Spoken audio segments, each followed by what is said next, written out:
আমি মারা যাব, যেদিন আমি মরে যাব, সেদিন বন্ধুরে একটা সাদা কাফনে আমাকে কবরস্থানের দিকে নিয়ে যাওয়া হবে। তার পূর্বে যখন আমি মারা যাব, এলান হবে ফলা মর গয়া হ্যায়, অমুক আদমি মরে গেছে, অমুক মানুষটা মরে গেছে। তো আমি মরে গেলাম, আমার এলান হলো। আমার বাড়ির মধ্যে রাখবে না, লক্ষ কোটি টাকা খরচা করে একটা বাড়ি বানিয়েছিলাম, একটা ঘর বানিয়েছিলাম, সে ঘরের ভিতরে কিরকম ভাবে শুয়ে থাকবো? অসহায় নিরুপায় হয়ে জবান বন্ধ হয়ে যাবে, কথা বলতে পারবো, হাত বন্ধ হয়ে যাবে, কথা বলতে পারবো না। তাহলে কি অবস্থা হবে আপনার আমার সে সময়? হাত পা চলবে না, জবান বন্ধ হয়ে যাবে। আপনাকে আমাকে গোসল করানো হবে গরম পানি দিয়ে। আপনি আমি এতটা অসহায় হয়ে যাব, আপনি আমি বলতে পারবো না, ভাই রে আমাকে ঠান্ডা পানি দিয়ে গোসল করানো হোক, আমাকে গরম পানি দিয়ে গোসল করানো হবে না, আমার কষ্ট হচ্ছে। আল্লাহ জবান কেড়ে নিয়েছে বলে বলতে পারি না, আমার জবান বন্ধ হয়ে গেছে, অসহায় হয়ে গেছি, নিরুপায় হয়ে গেছি, অক্ষম হয়ে গেছি, লাচার হয়ে গেছি, বেবাস হয়ে গেছি। সেই কারণে আমি কথা বলতে পারছি না, আমার জবানটাকে আল্লাহ কেড়ে নিয়েছেন। যেদিন হবে মরণ, ঘর ছুটিবে তখন, সইবে তুমি কেমনে কবরের জ্বলন। বলিবে ছেড়ে দাও দুনিয়ায় করিব না গুনাহ, আর তো তোমায় না কেন। আজরাইল ঘুষ খায় না, আজরাইল যে আসবে আপনার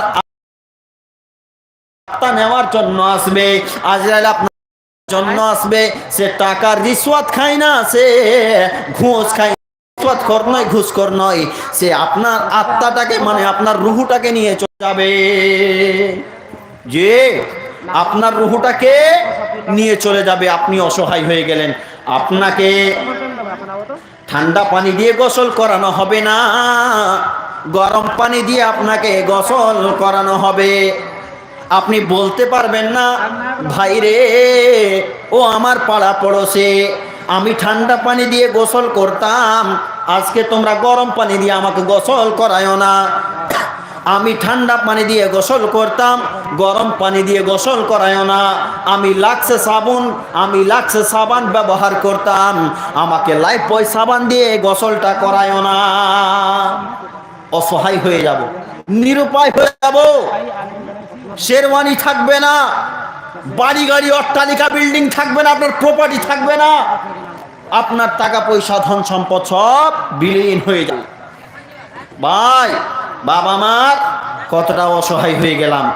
এরপরে আপনাকে কোনো গাড়ি করে आप सबों के इंतजार में है, आप जो बाकी है तो फराक हासिल ना कर पाए वो जल्द अज जल्द वहां और खाने पीने से फारिग हो जाए। তো যাই হোক বাপ, কি বলছিলাম, আপনাকে আমাকে সাদা কাফনে নিয়ে যাবে। আপনার টাটা বিড়লা হন আর আপনি আম্বানি হন, আপনি যেই হন না কেন, কোটি টাকার সম্পত্তি থাকুক না কেন, আপনাকে সাদা কাফনে নিয়ে যাওয়া হবে। আর যে গাড়িটাতে নিয়ে যাওয়া হবে রে, সে গাড়িটার নাম হলো, আর আমি আজকে ছিলাম বরিয়তে, বরিয় থেকে আমাকে বুলেরোতে স্করপিওতে রিসিভ করা হলো, কোথায়? কারামতলা। বাবগো ও ভাই আমার, আমাকে সাফারিতে নিয়ে যাওয়া হলো, নিয়ে আসা হলো, আমার মূল্য আছে বলে, আমি 1 ঘন্টা 1.5 ঘন্টা জালসা করব বলে আমার মূল্য আছে।